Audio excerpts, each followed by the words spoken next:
Cavalos é uma terra tradicional. É 1960, quando começa a construção da BR-101, aqui no estado de Santa Catarina. A partir dali, então, começa toda uma questão política, né, pela demarcação da terra. Em 1993, então, Morro dos Cavalos é reconhecido e demarcado pela FUNAI, só que foram feitos estudos por antropólogos e outras pessoas, né, que fizeram esses estudos sem o acompanhamento de lideranças indígenas. Então, quando a terra é demarcada, ela é recusada pelos indígenas e pede então a participação deles na demarcação.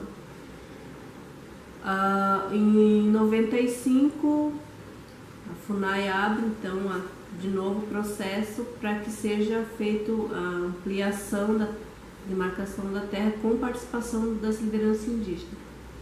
A partir dali, então, começa uma luta constante sobre a demarcação da terra indígena Morro dos Cavalos. Então, só em 2008, Morro dos Cavalos teve a portaria declaratória com 1.988 hectares, né, assinado pelo ministro Tarso Genro.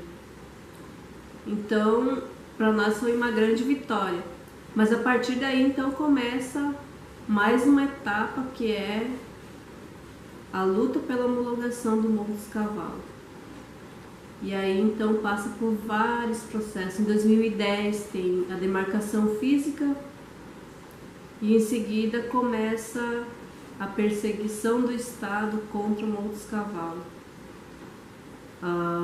Morro dos Cavalos passou por vários momentos, sim, difíceis, ataques, perseguições, ameaças de mortes, muita criminalização dentro da terra indígena. E em 2014 o governo do estado entra com ação no Supremo Tribunal Federal pedindo a anulação da portaria declaratória. Dentro desse período a gente teve outros processos em juízes, a gente teve uma ação, um mandado de segurança também no Supremo Tribunal Federal em 2014 também, pedindo a não homologação do Morro dos Cavalos.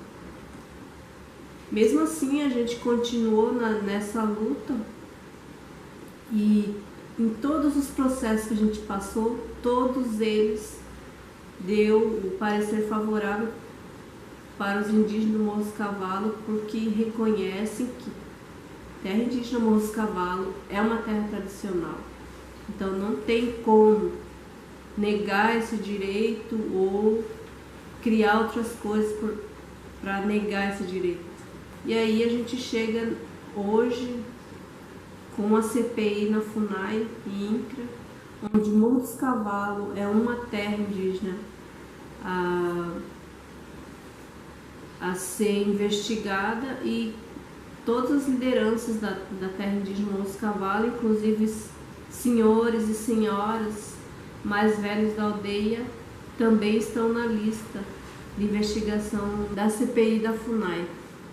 A pressão maior que nós indígenas do Morro dos Cavalos passamos é do próprio estado, do próprio governador do estado. Já houveram outros governadores, mas que não teve tanta pressão quanto esse governador atual que está aqui, é o Colombo.